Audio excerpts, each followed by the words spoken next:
자, 이번에는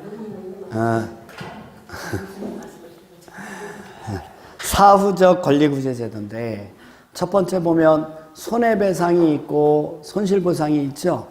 근데 손해배상은 뒤에 위법에 동그라미 쳐보세요. 심심하잖아요. 졸리고. 위법이 뭐예요? 법을 어겼다는 거예요. 어겼는데 잘못도 있다는 거죠. 과실. 예. 이게 손해배상이에요. 법을 어겨서 어긴 사람의 잘못으로 상대방이 손해를 입었다면 그 손해를 배상해 주는 거. 그게 손해배상이고요. 손실보상은 적법이에요. 적법. 동그라미.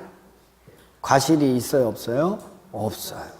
그랬을 때 입은 손실을 보상해 주는 게 뭐예요? 손실보상이에요. 여기 한번 보세요. 재밌는 얘기 해줄게요. 자, 공법은 토지는요, 행정주체가 공공의 이익을 위해서 행정계획을 수립하고 그 행정계획에 필요한 최소한도의 범위 안에서 사인의 권리 행사를 규제를 해요. 맞죠? 예. 근데 이 사인들이 이 규제를 받음으로 인해서 손해를 입었다고 할까요? 손실을 입었다고 할까요? 손실이죠. 적법하잖아요, 이거. 공법은 행정주체가 토지 이용에 대해서는 뭘 수립하고? 행정계획을 수립하고. 맞아요? 그 행정계획에서 정해진 대로 사인의 권리를 규제할 수 있습니다. 이 논리가 공법의 전반적인 논리인데 이거로 인해서 그 규제로 인해서 사인이 손해를 입었겠어요? 손실을 입었겠어요? 손실. 그럼 공법에서는 손해배상이라는 게 잘 나온다, 안 나온다? 안 나와요. 공법은 다 손실보상이에요. 그렇죠? 근데 어제 민법 배우셨죠? 민법에서 보면 손실보다는 거기는 다 사인과 사인 간의 관계를 얘기하는 거니까 손해배상이 많이 나오겠죠. 그렇죠? 그래서 공법에서는 손해배상은 잘 안 나와요. 됐어요? 공법의 논리가 이렇기 때문에. 이해하셨습니까? 좋아요. 그 다음에 두 번째가 이의 신청이라는 게 나오죠. 이의 신청. 그렇죠?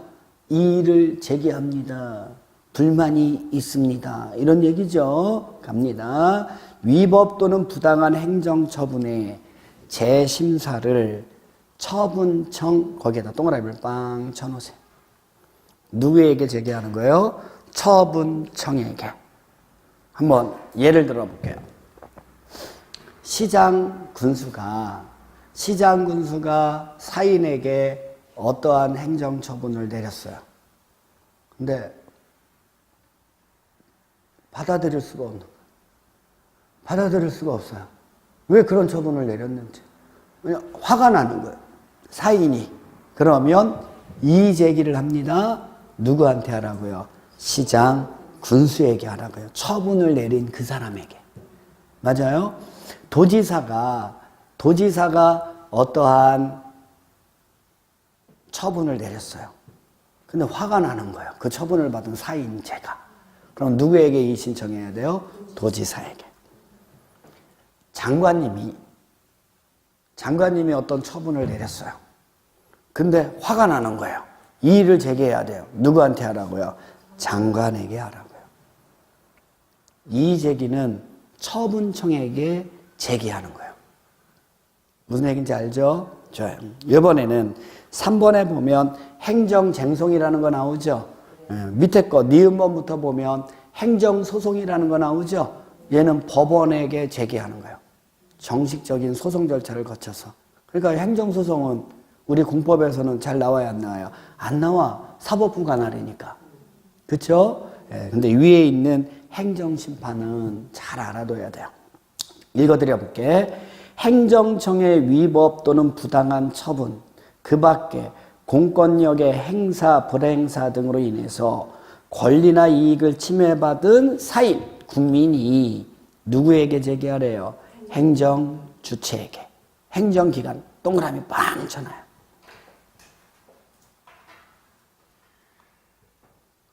이 신청은 누구에게 하고? 처분청. 행정심판은 행정주체에게. 됐어요? 한번 가볼게요. 예를 들어 보는 거예요. 시장군수가 어떠한 처분을 내렸어요. 이번에는 그 처분에 불만이 있는 정도가 아니라 시장군수가 그러한 처분을 했다라는 게 이해가 안 가는 거예요. 됐어요? 그러면 행정심판을 제기할 수가 있어요. 누구에게 해야 될까요?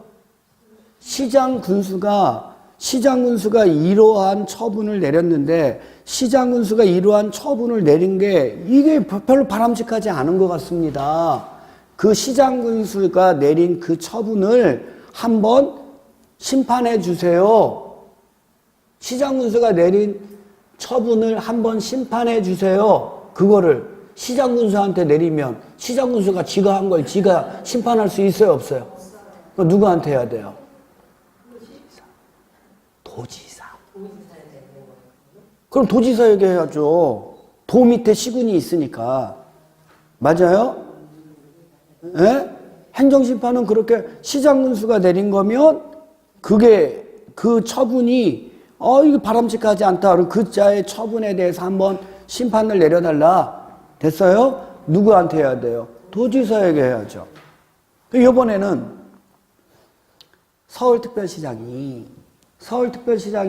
어떠한 처분을 내렸는데 그 처분을 그렇게 내린 서울특별시장이 이해가 안 가는 거예요. 왜 그런 처분을 내렸는지. 그래서 이 서울특별시장이 내린 처분을 한번 이 사람이 이렇게 내린 처분이 잘 됐는지 안 됐는지 심판해 주세요. 누구한테 행정심판을 제기해야 돼요?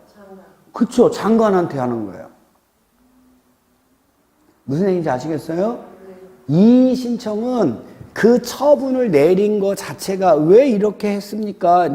당신이 내린 이 처분에 불만이 있어요. 왜 그래요? 그거를 당신이 왜 그런 처분을 했는지 나한테 얘기를 해주세요. 그러니까 처분청에게 제기하는 거예요. 이 신청은. 근데 행정심판은 그자들보다 한 단계 위에 있는 사람.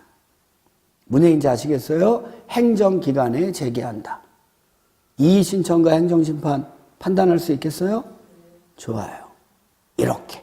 공법은 이러한 체계를 갖고 있는 거예요. 지금 요 장에 있는 걸 이해하는 게 상당히 중요한데요. 자, 가봅니다. 다시 한번 정리 한번 해봐요. 공법이라는 게 뭡니까? 부동산 공법은 뭘 얘기하는 겁니까? 부동산에 관한 법입니다. 토지와 건축물에 관련된 법인데, 그러면 토지하고 건축물에 관련된 법이면 다 공법입니까? 아니라는 거예요. 토지와 건축물에 관련된 법 중 공법적 규율이 적용되는 법들을 통틀어서 뭐라고 한다는 거예요? 공법이라고 한다는 거예요. 그러면 공법적 규율을 적용한다라는 게 뭘 얘기하는 겁니까? 물어보면 행정주체가 공공의 이익을 위해서 사인의 토지 이용이나 건축물의 이용에 관한 규제를 가하는 법리를 갖고 있는 법들. 됐어요? 그러한 법들만 우리는 뭐라고 한다는 거예요? 공법이라고 얘기한다는 거예요. 그래서 얘는 행정주체가 주인공이 되는 무슨 법이다? 행정법이다. 그래서 공법이 되려면 다 행정법이어야 되는 거예요. 됐어요? 그럼 어제 배운 민법은 공법이에요? 아니에요? 아니에요. 걔는 사법이라고 그래요. 거기는 행정주체 안 나오잖아. 갑을, 병정 얘네들만 나오잖아. 그쵸? 뭐 장난감 놀이도 아니고 갑을, 병정 뭐 이런 것만 나오고. 에? 그러니까 민법하고 공법은 체계가 같아요? 달라요? 완전 다른 거예요. 근데 여러분들이 공인중개사 공부를 하다 보니까 1차 합격해야지 2차가 유효하잖아요. 그쵸? 그러니까 여러분들이 주로 뭐를 많이 공부하냐면 민법을 많이 공부해요. 공부하는 시간에 대부분을 민법이 만병통치약인 것처럼 민법만 공부를 해요. 그러다 보니까 민법하고 완전히 체계가 다른 이 공법을요, 접근을 못하는 거예요. 왜요? 공법적 논리가 없으니까. 민법을 바라보는 시야로 공법을 바라보잖아요. 절대 공법 잘할 수가 없어요, 여러분. 민법은 민법이고 공법은 공법인 거예요.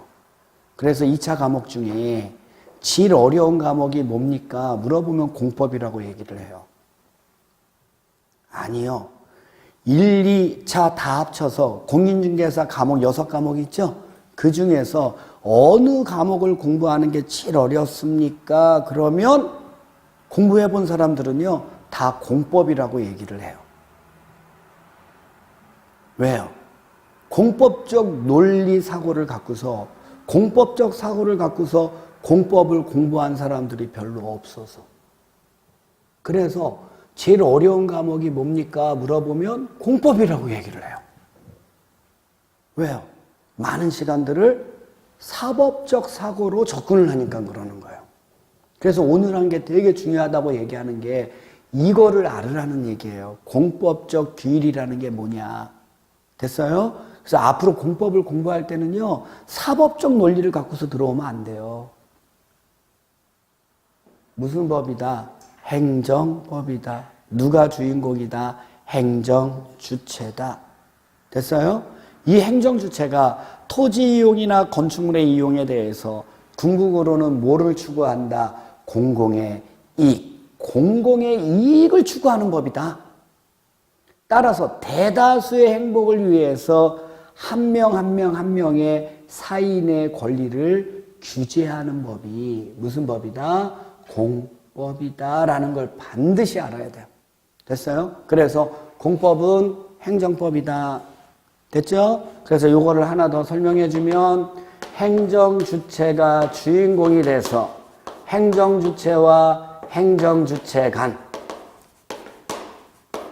됐어요? 행정주체와 사인, 우리들이죠? 사인들 간에 공법상의 법률 관계를 규율하는 법이란 말이에요. 사법상의 법률 관계 아니에요. 공법상의 법률 관계를 규율하는데 단 행정주체는 믿기 때문에 행정주체는 알아서 그렇게 한단 말이에요. 근데 일반 사인들은 알아서 공공의 이익을 위해서 열심히 노력한다 안 한다? 안 하기 때문에 일반 사인들을 뭐 하는 거예요? 규제하는 성격을 갖고 있는 법이 될 수밖에 없더라라는 거죠. 됐어요? 네. 그래서 공법에서는 행정, 국가, 지자체가 딱 나오면 국가, 지자체가 공법상의 행위를 할 때는 허가받아야 돼요. 신고해야 돼요. O예요, X예요? X예요. 국가, 지자체가 공법상의 어떤 행위들을 합니다. 그럼 얘네들은 스스로 알아서 공공의 이익을 위해서 한단 말이에요. 이 친구들은 스스로 알아서 행정계획에서 정한 대로 한단 말이에요. 그러니까 규제를 해요, 안 해요? 안 해요. 근데 일반 사인들은 이기적이라서 공공의 이익을 위해서 토지 이용, 건축물의 이용을 한다, 안 한다? 안 하기 때문에 그들을 규제한다는 거예요. 됐죠? 근데 토지의 이용 규제는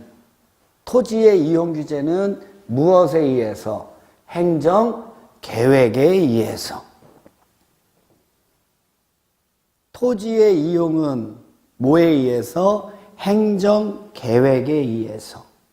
건축물은 개별 법률 규정에 의해서 사인을 규제한다. 됐어요? 그래서 토지에 관한 공법은 행정계획법의 성질을 갖는다. 됐어요? 중요한 거예요. 그 다음에 만약에 공공의 이익, 공익을 위해서 어떠한 공법상의 행위를 하는 자가 있다면 그 자는 공공의 이익을 원하리 수행하기 위해서 일반 사인들에게 강제적으로 일반 사인들의 토지 건축물에 대해서 강제적으로 경제적 부담을 지을 수 있다 없다? 있다. 공용부담법이라고요. 됐어요? 됐죠? 그랬을 때 갑니다. 공법상의 일반적인 제한을 가하는 걸 공용제한이라고 하고. 됐어요? 대표적인 게 용도지역 지정하는 거야. 용도지역 지정하면 됐어요? 일반 사인들은 무조건 되고 용도지역에 지정한 목적의 범위 안에서 토지를 이용해야 되는 제한을 받아야 돼요. 이 제한은 대한민국 사람이면 누구나 다 받아야 되는 거예요. 그런 걸 무슨 제한이라고 그래요? 공용 제한이에요. 따라서 이런 얘기가 되는 거예요. 만약에 용도지역을 지정을 했는데 토지의 사용 목적을 정해줬는데 내 토지는 개발하는 목적으로 정해진 게 아니라 보존해줘야 되는 목적으로 정해줘서 내 토지 가격이 보존 용도니까 비싸겠어요? 싸겠어요? 싸요. 되게 화나는 거예요.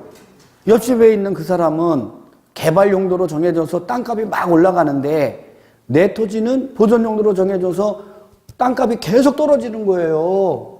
이용도가 낮으니까. 그런 것 때문에 배가 아픈 거예요, 내가. 아플 수도 있죠? 네. 나 그래서 재산적 손실을 입었어요. 손실보상 해주세요. 이거 손실보상 해준다고요? 안 해준다고요? 절대 안 해줍니다. 이거는 일반적인 제한이기 때문에 당연히 받아야 되는 제한이에요. 무슨 얘기인지 아시겠어요? 그런 거에 대해서는 손실보상 한다, 안 한다? 안 해요. 당연히 받아라. 이게 공용제한의 특징 중에 하나예요. 근데 공익사업을 하는 자에게 특수하게 인정되는 게 세 가지 있다 그랬죠? 공익사업을 하는 자에게 수용권. 그렇죠? 공익사업에 필요한 범위 안에서 최소한도로 사인의 토지, 부동산을 현금으로 보상해주고 강제적으로 매수할 수 있는 힘이 수용권이에요. 뭔 얘기인지 아시겠어요? 그 다음에 환지권이 있다고 그랬죠. 공익사업을 하는 자가 그 공익사업에 필요한 사인의 토지를 강제적으로 교환해 줄 수 있는 힘이에요.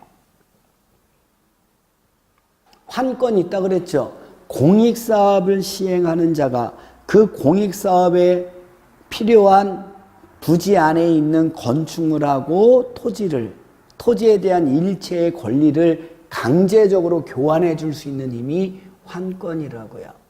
됐어요? 근데 그러한 사업을 한다라고 결정이 됐기 때문에 내가 재산적인 손실을 입었어요? 그러면 얘는 특별한 손실이에요.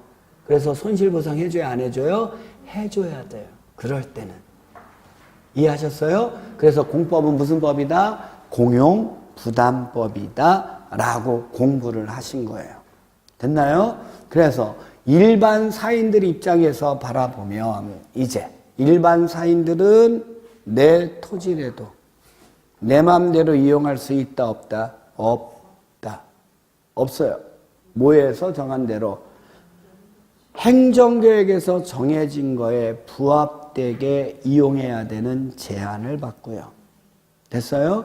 내 토지라도 내 마음대로 건축물 건축할 수 있다 없다? 없다. 건축법에서 정하는 안전, 기능, 환경, 미관을 향상시키는 입장이 아니면 내 토지 위라도 내 돈 들여서라도 내 마음대로 건축물 건축할 수 있다 없다? 없다. 규제를 받는다. 됐어요? 행정규제법이다. 됐나요? 됐어요? 근데 이자들이 이 규정을 위반했더라. 그러면 처벌을 받는다. 그쵸? 근데 이 처벌받는 것들 중에서 사인의 권리를 미리미리 구제해 주기 위해서 토지라면 행정계획을 수립하기 때문에 맞아요? 행정계획 수립하는 절차상에 주민들을 참여시킨다. 비구속적 계획이면 뭘 통해서? 공청회. 구속적 계획이면 공고열람. 공고열람 줄여서 공람 이렇게 얘기해요. 됐어요? 이걸 통해서 사전적 권리구제도를 주고, 만약에 행정주체가 일정한 사인에게 이익을 부여한 행정처분을 내려줬어요. 그 사인들은 너무 좋은 거 아니에요. 이익을 받는 행정처분을 내렸으니까 내가 그 행위에서 이익을 창출할 수 있는데 그거 내렸다가 갑자기 그 내린 걸 취소하려고 하더라 이거예요. 그럴 때는 함부로 하면 된다 안 된다? 안 된다. 미리 뭘 열어서 청문을 열어서 그자에게 변명의 기회를 줘라 이런 얘기예요. 됐어요? 자, 이번에는 사후적이에요. 사후적 권리구제 제도는 이미 이자가 어떠한 행정처분을 받았어요. 받았는데 그 처분, 행정주체가 내린 그 처분에 불만이 있는 거예요. 이의 제기를 해야 돼. 이의 신청. 누구한테 하라고요? 처분청에게 하고. 됐어요? 이 불만이 있는 걸 떠나서 도저히 그게 용납이 안 되면 행정심판을 제기할 수가 있어요. 됐어요? 행정심판은 누구에게? 직근 상급기관회장, 행정기관이 바로 그 처분을 내린 바로 위에 있는 행정기관회장에게 행정심판을 제기해서 권리를 구제받을 수 있다 없다? 있더라. 됐어요? 그게 오늘 배운 거에 가장 전반적인 내용이고요. 이게 모든 공법에 관련된 법률에 적용되는 일반적인 법리예요. 됐어요? 그러니까 요 사고방식을 절대로 까먹으면 안 돼요, 여러분. 앞으로 저하고 만나서 공부할 때는 이거 생각해야 돼요. 어떻게 생각해야 되냐? 이게 토지와 관련된 법인지, 이게 건축물에 관련된 법인지를 일단 구별해야지, 여러분들은. 그쵸? 그러면 어쨌든 공공의 이익을 추구한다? 맞죠? 근데 토지라면 항상 뭐가 나온다? 행정계획이 나온다. 그쵸? 건축물이라면 행정계획 나와야 안 나와요? 안 나오고 그 법에서 요구하는 사항들이 개별적으로 있다 없다? 있다. 그게 무엇인지를 알면 돼요. 그럼 우리가 건축법을 공부하려면 건축법의 내용은 이 건축물이 안전한지 안 안전한지 따지는 규정이 있을 거 아니에요. 여기에다 건축물을 짓는다고 했을 때 이 건축물을 짓고 나면 이용하는데 편리한지 불편한지, 맞아요? 환경과 친화적인지, 보아서 아름다운지, 뭐 여기에 관련된 사항들이 다 나오는 거 아니겠어요? 아직 그 구체적인 내용은 여러분들이 모른다 하더라도, 뭐 한다 하더라도, 모른다 하더라도 공법은 늘 그렇게 간다. 됐어요? 그거를 알고서 공부를 하면 생각을 할 수가 있어요. 근데 그거를 모르고 공부를 하잖아요. 그러면 처음 공부하는 사람들이 갖는 안타까움이죠. 지금 이 자리에 6분 계시는데 이 자리에 나오시면서 어떤 마음으로 오셨어요? 괜히 수업만 들으면 금방 알 것 같은, 열심히 해야지. 이양 시작한 거. 잠도 안 자고 공부합니다. 에? 그거요, 욕심에 불과해요. 한 번 듣는다고 그거 알 수 있을 것 같아요? 천재도 아니고, 알파고도 아니고, 은행지 아시겠어요? 욕심 버리세요. 처음 듣는 11월, 12월은요, 여러분들 욕심을 버려야 돼요. 한 번 수업 들으면 막 쑥쑥 자라나가겠지. 내가 많이 알겠지. 됐거든요. 그러면 다 합격하겠죠. 근데 합격하는 사람보다 합격하지 못한 사람들이 더 많은 시험이에요. 그렇죠? 그렇잖아요? 그건 왜 그러냐? 꾸준히 공부하지 못하는 거예요. 그 법에서 얘기하는 논리대로 생각하지 못하고 내 욕심을 채우는 공부를 하다 보니까 이게 어떻고 저떻고 이거 필요하지 않은 거예요. 공부하는 사람 입장에서는 일단 모르면 외워서라도 어떻게든지 내가 내 만족을 가져야 되겠어. 이제 이런 사고를 갖고서 공부를 하게 되면요. 자기가 법을 만들면서 공부를 해요. 이 법이라는 게 얼마나 웃기냐면요. 코에 걸면 코걸이, 귀에 걸면 귀걸이에요. 머리에 쓰면 모자고요. 됐나요? 내 방식대로 막 사고하면서 내가 마음대로 없는 엉뚱한 걸 막 만들어내기 시작하면요. 한도 끝도 없어요. 근데 거기에 빠져갖고 괜히 그게 내가 잘하는 것 같이 막 이렇게 생각하시는 분들도 많아요. 그러다가 모의고사나 한번 보면 과락이거든. 그러면 사람을 욕해요. 나는 잘 안다고 생각하고 나는 열심히 공부했다고 생각하는데 아이고 저 앞에 있는 선생님이 못 가르쳐서 그러는구만. 그래 놓고 떠돌아다닙니다. 여기 저기. 거기서도 똑같아요. 그 사람은. 뭔 얘기인지 아시겠어요? 그거는 배우는 사람들의 자세의 문제인 거예요. 여기 있는 분들은 욕심 버리세요. 제대로 된 걸 볼 수 있는 시야를 가져야 돼요. 이건 공법뿐만이 아니라 다른 과목들도 똑같아요, 여러분.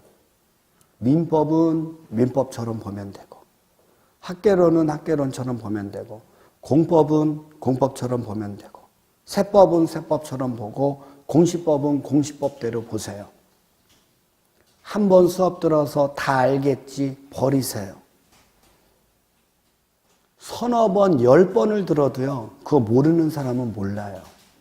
왜 모르냐? 그런 관점, 생각을 안 가지니까 그래요. 무슨 얘기인지 아시겠어요? 그러니까 차분히 여유 있게 본질을 알아가는 공부를 해라 라는 말씀을 드리고 싶은 거예요. 아마 공인중개사 공부 시작하기 전에 본인들은 다 이런 생각을 갖고 와요. 처음 이 강단에 여기 강의실에 들어오는 사람들은요. 사전에 다 이런 얘기합니다. 공인중개사 시험 어렵다면서요. 얘는 단순 암기가 아니라 이해하는 공부를 해야 된다면서요. 이거 다 알고 와요. 알고 들어와서 수업을 듣지만 그들은 궁극에는 외우는 공부를 해요. 자기가 선택하는 방식이거든요. 왜 외우는 공부를 선택하냐? 내 욕심 때문에. 빨리 알고 싶어 하는 욕심. 여러분, 빨리 안다라는 거, 본질을 모르고 빨리 안다라는 건 그만큼 오류를 많이 가질 수 있다라는 위험을 내포하고 있는 거예요. 뭔 얘기인지 아시겠어요? 돼요? 오늘 여러분들이 공법이라는 걸 공부를 하면서 오늘 배운 것들은요, 시험 문제에 안 나와요. 절대 안 나와요. 나온다? 기껏 해봤자 한 문제? 한 문제 정도? 두 문제? 그것도 아주 그냥 이상하게? 뭐 이렇게. 근데 이 부분을 열심히 설명해 주는 이유는 공법이라는 걸 바라볼 수 있는 시야를 가져야 된다는 거예요. 이게 없으면요, 공법 공부하기가 얼마나 어려운지 몰라요. 오늘 배운 건 너무너무 중요해요. 나중에 시험이 다가와서 내년도 10월 말에 또 시험 보겠죠. 올해 내년도 10월 말에 시험 보기 전에 마지막으로 정리해 주는 게 이 내용이에요. 시험 문제 풀로 가기 전에 이거 시험 문제 나올 것 같습니다. 뭐 이런 부분을 안 해요. 그동안 많이 배웠기 때문에 걔네들을 정리할 수 있는 시야만 있으면 여러분들이 알고 있는 것 이상의 실력을 발휘할 수 있어요. 최종 시험에. 이번 공인중개사 시험이요. 이번 공인중개사 시험에서 공법의 문제가 좀 어려웠어요. 쉽지 않았어요. 제가 판단할 땐 역대 27회까지 시험을 보면서 시험 어려운 거로 보면 공법만 놓고 보면요. 탑 2 안에 들 정도로. 이번 시험이 어려웠어요, 사실은. 이번 시험 같은 경우는요, 앞자 따서 외우면서 공부한 사람들은요, 접근이 안 됐을 거예요. 그런 문제가 몇 문제 안 나왔어요. 생각을 하고, 이거 이러니까, 이런 건 아니겠네. 라고 판단할 수 있는 사람이 아니면 점수 50점 넘기가 힘든 문제가 나왔어요. 참고로 제가 강의한 곳에서 제 수업을 들은 사람들은요, 다 잘했어요. 이유는 뭐겠어요? 그들에게 생각할 수 있는 힘을 준 거예요. 그들도 문제를 풀 때는 이런 얘기를 했어요. 이게 뭐지?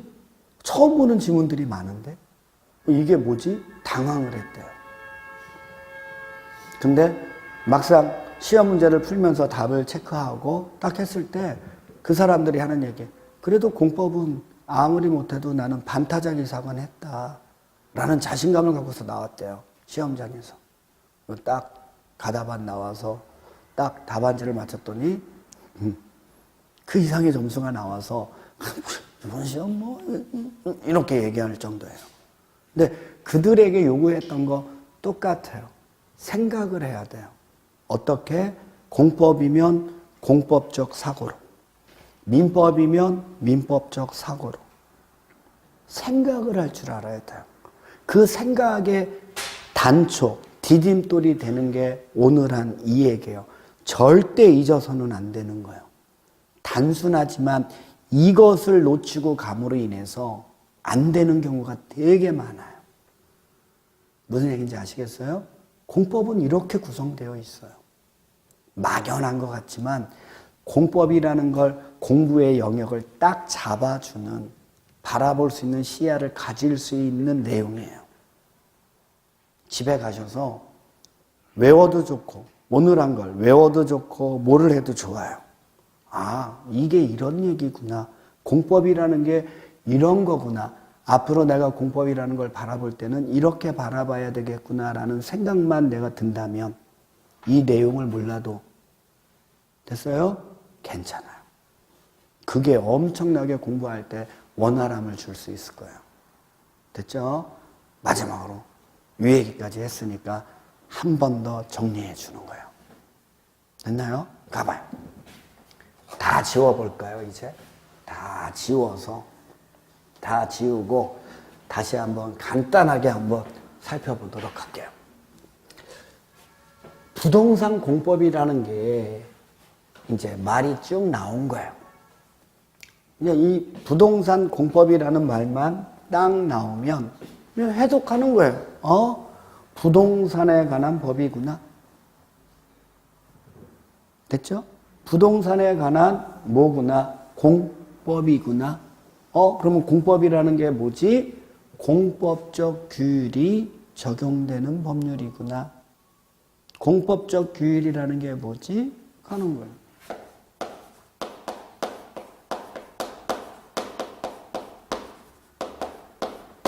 행정주체가 딱 나왔어요. 그러면 이제 배웠으니까. 행정주체는 국가와 지방자치단체를 얘기하는구나. 국가는 장관이구나. 중앙행정기관의 장이구나. 그 밑에 특별시, 광역시, 도가 있고 그 밑에 시, 군, 구가 있구나. 행정주체가 이 부동산에 관련돼서 여기다 쓰죠. 이제 토지와 건축물과 관련돼서 공공의 이익을 위하여, 공익을 위해서, 공공의 이익을 위해서. 됐나요? 토지라면 행정주체가 행정계획을 수립해서. 됐나요? 건축물이라면 이제 간단하게 쓸게요. 개별 법률, 개별 법령. 법령 그러면 법률하고 시행령 얘기하는 거예요. 개별 법령에서 규정하는 목적을 이루기 위해서. 됐어요? 네. 이걸 위해서 일반 사인들의 일반 사인들의 토지 이용과 건축물의 이용을 뭐하는 법이다? 규제하는 법이다. 그러면 이 얘기는 토지의 이용은 사인은 행정계획에 부합된 범위 안에서만 토지를 이용할 수 있고, 맞아요? 건축물의 이용은 개별 법령에서 정하는 범위 안에서만 건축물을 지을 수 있구나라는 걸 알면 되는 거예요. 됐죠? 그리고 또 여기에서 이제 이걸 가는 거예요. 이 공공의 이익을 위해서 뭔가를 하는 자가 있다면 이자에게도 엄청난 힘을 하나 부여하더라. 이자들도 사인에게 강제적으로 경제적 부담을 지을 수 있다 없다? 있다. 공용 부담이에요. 됐어요? 그러면 즉 공법에서는 공공의 이익을 위해서 하는 자들은 규제를 한다 안 한다? 안 하고 오히려 그런 것들을 잘할 수 있도록 엄청난 권한을 준다는 거예요.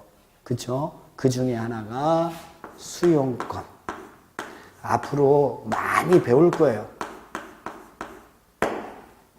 수용. 뭐라고요? 현금으로 보상하고 강제적으로 취득할 수 있는 힘을 주고. 두 번째가 환지. 강제적으로 토지를 교환할 수도 있고 교환해 줄 수도 있고. 세 번째가 환권. 강제적으로 사인의 토지와 건축물을 교환해 줄 수도 있구나. 됐어요? 자, 이 세 가지도 앞으로 열심히 공부해야 되는 사항들이에요. 그러면 수용, 환지, 환권은 어디에만 나온다? 공익 사업을 하는 자에게만 인정한다라는 건 알 수 있는 거죠. 행정계획은 토지에 대한 이러한 행정계획은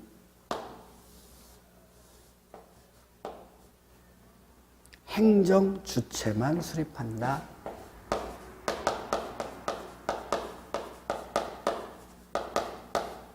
누구만 수립한다고요? 행정주체만 수립하는데 이 행정주체와 또 다른 행정주체 간의 관계만 규율하는 행정계획이 있더라. 이거를 우리는 비구속적 계획이라고 한다.